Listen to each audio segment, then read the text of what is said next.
다니엘 7장 1절 구약성경 1245면에 있습니다. 다니엘 7장 1절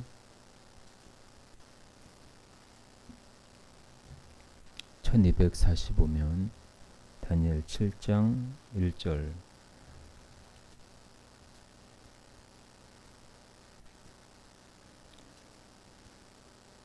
자, 같이 한 목소리로 읽겠습니다. 시작. 바벨론 벨사살 왕 원년에 다니엘이 그의 침상에서 꿈을 꾸며 머릿속으로 환상을 받고 그 꿈을 기록하며 그 일의 대략을 진술하니라.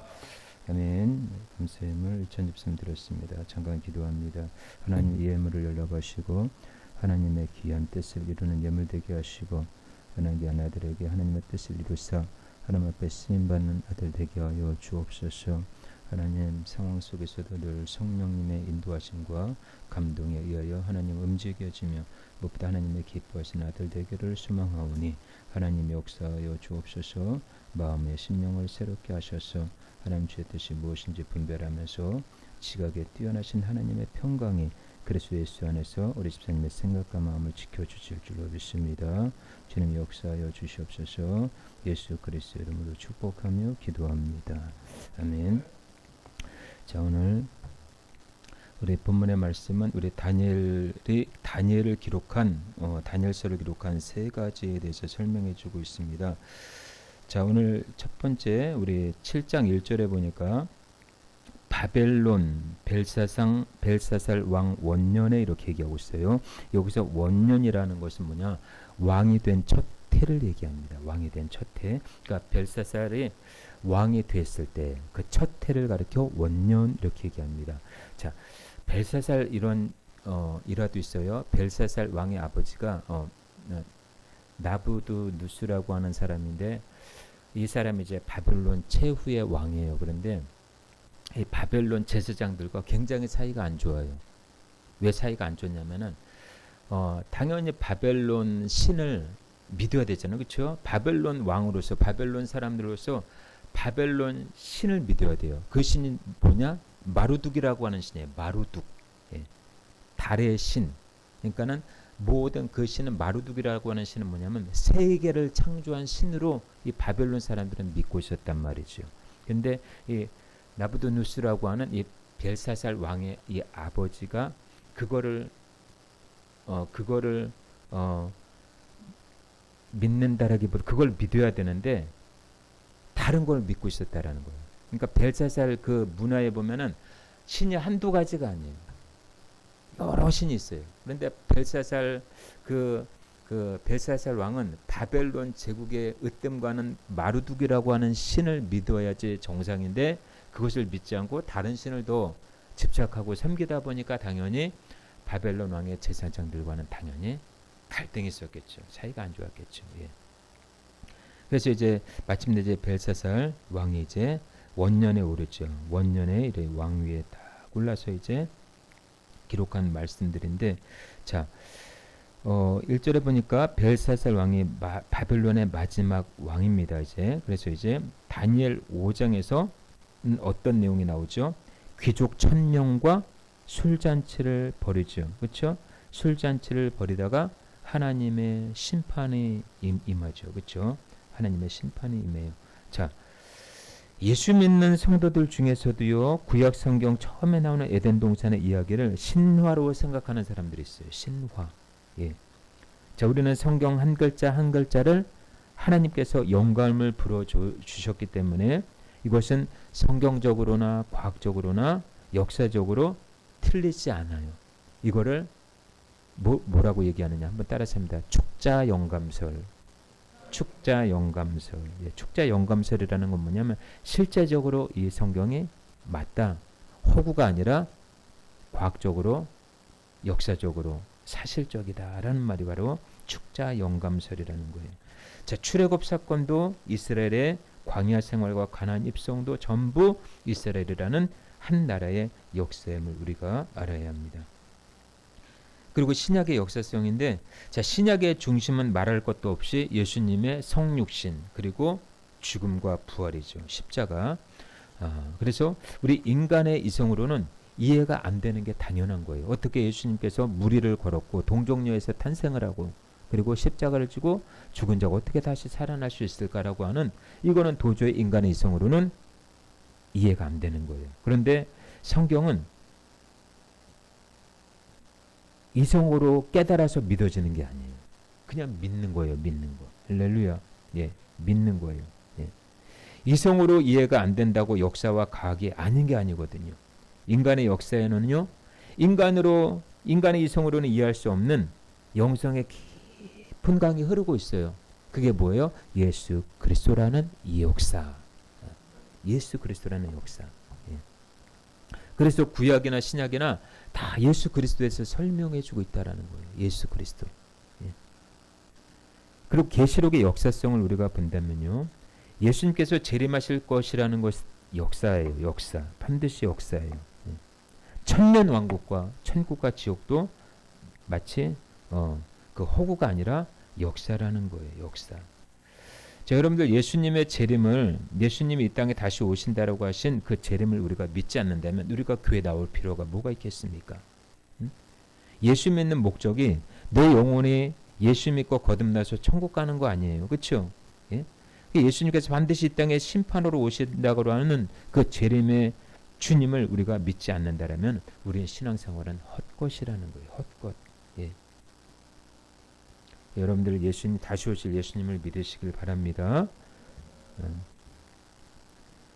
자, 7장 1절에 보니까요, 그 꿈을 기록하며 그 일의 대략을 진술하니라. 자, 하나님의 말씀의 전달자는 다니엘이죠. 그렇죠? 예, 다니엘이 기록을 했어요. 그런데 다니엘은 선지자고 하나님의 종이죠. 즉 하나님의 말씀의 전달자는 하나님의 종이라는 사실을 우리가 부인할 수가 없습니다. 전달자는 주의 종이라는 거예요. 자, 구약에서는 모세를 통해 십계명이 전달이 됐어요. 백성 중에 제 아무리 똑똑하고 부유하고 명예가 있을지라도요, 하나님의 말씀은 이스라엘 백성을 통해서 주지 않았다라는 거예요. 그 모세를 통해서 주셨다라는 거예요. 신약은 12제자를 통해서 말씀을 주셨습니다. 모세도 주의 종이고 12제자도 주의 종이에요. 자, 하나님께서는 당신의 종이 아닌 자에게 말씀을 주시지 않아요. 당연히 말씀을 주시죠. 기도하다가도 말씀을 주시고. 예. 이게 설교권, 강대권이라는 게 있어요. 자, 신약에 우리가 신학교에 들어가 보면 강대상에서 설교할 수 있는 사람은 강도사부터예요. 강도사부터 강대권이라고 해가지고 강도사, 그 다음에 목사, 이렇게 이제 그 권한이 주어지는데, 마찬가지로 이 마지막 시대에도요, 하나님은 주의 종에게 먼저 하나님은 계시하시고 말씀을 주신다라는 거예요. 자, 계시록 1장 1절에 예수 그리스도의 계시라, 이는 하나님이 그에게 주사 반드시 속히 일어날 일들을 그 종들에게 보이시려고 그의 천사를 그 종 요한에게 보내어 알게 하신 것이라. 그래서 주의 종 요한에게, 그 다음에 이 시대에는 주의 종들을 통해서 하나님의 말씀이 전달되는 것을 볼 수가 있습니다. 자, 계시록 22장 16절에도요, 나 예수는 교회들을 위하여 내 사자를 보내어 이것들을 너에게 증언하게 하였노라. 나는 다윗의 뿌리요 자손이니 곧 광명한 새벽별이라 하시니라. 자, 요한계시록 22장 16절에서 내 사자는 누구를 가리키냐? 사도 요한을 가리킵니다. 사도 요한. 성경의 전달자는, 자, 계시록의 전달자는 사도 요한임을 알 수가 있죠. 자, 그래서 이 마지막 시대도 요한 계시록을 이렇게 풀 수 있는 평신도가 풀지는 못해요. 그렇죠? 풀지는 못해요. 그래서 주의 종, 먼저 주의 종들 통해서 그것이 전달되어지고, 그다음에 주의 성도들 통해서 전달되어지는 것을 볼 수가 있습니다. 자, 성경의 기록 방법을 보면요, 자, 7장, 오늘 본문의 7장 1절에 보니까 그의 침상에서 꿈을 꾸며 머릿속으로 환상을 받고, 이렇게 얘기합니다. 자, 구약 시대 당시에는 이 기록된 성경 66권이 없었던 때예요. 그렇죠? 그래서 대부분 구약에는요, 환상과 계시를 통해서만 하나님 음성을 들었어요. 예. 그래서 다니엘은 꿈과 환상을 통해서 하나님의 말씀을 받았죠. 다 다니엘 때에도요, 정경이 완성되지 않은 시기이기 때문에, 정경이 완성되지 않은 시기이기 때문에, 다시 말해서 정경이라는 것은 66권을 가리킵니다. 완성되지 않은 시기이기 때문에 꿈과 환상을 통한 계시가 그때는 유행했다라는 거죠. 예. 지금도 물론 꿈과 환상을 통해서 하나님이 계시하긴 하시지만 그것이 성경 66권의 바탕이 되어야 된다라는 거예요. 자, 오늘날의 하나님의 말씀은 우리가 갖고 있는 성경 66권, 구약 39권, 신약 27권으로 이것이 완전히 정경이 되어버린 거예요. 정경, 완전한 하나님의 말씀, 정경. 그 외에 다른 계시는 없습니다. 할렐루야. 정확 무한 완전한 계시가 성경 외에는 없다라는 거예요. 그래서 다니엘이 받은 이 꿈과 환상을 오늘날 사람들이 받았다고 하는 그 꿈과 환상과 같은 동일한 급으로 해석하면 안 된다라는 거예요.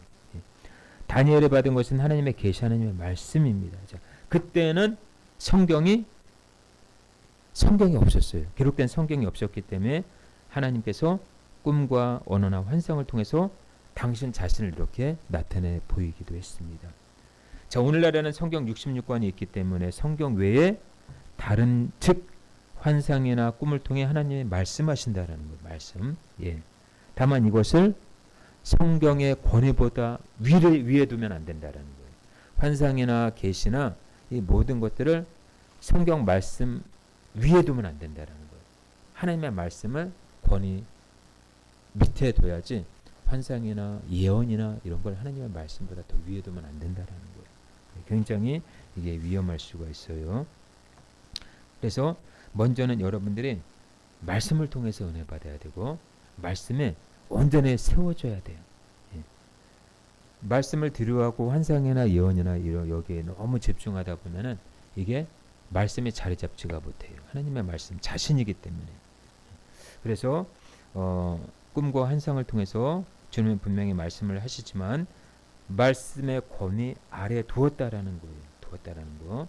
자, 아담부터 모세 때까지는 하나님의 음성을 통해서 하나님의 말씀이 계시되었어요.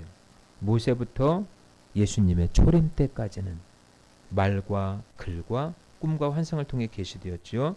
예수님 초림 이후, 예수님 이 땅에 오신 초림 이후에는 정경이 완성되면서 기록된 성경 66권을 통해서 하나님의 말씀이 계시된 것을 볼 수가 있습니다.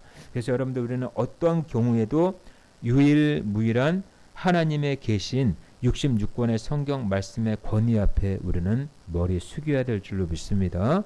그래서 성경을 떠나고서는 우리가 어떤 행동을 할 수가 없어요.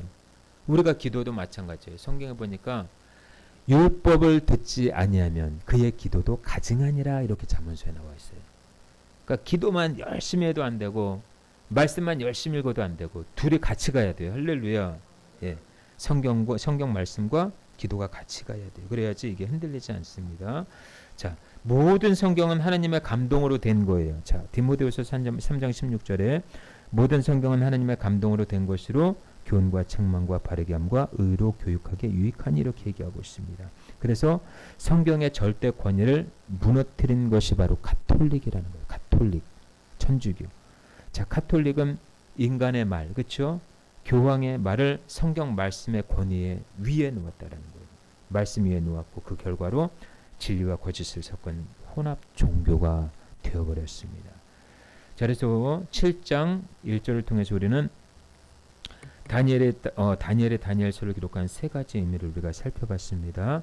먼저 역사성, 계시성, 말씀의 전달자. 예.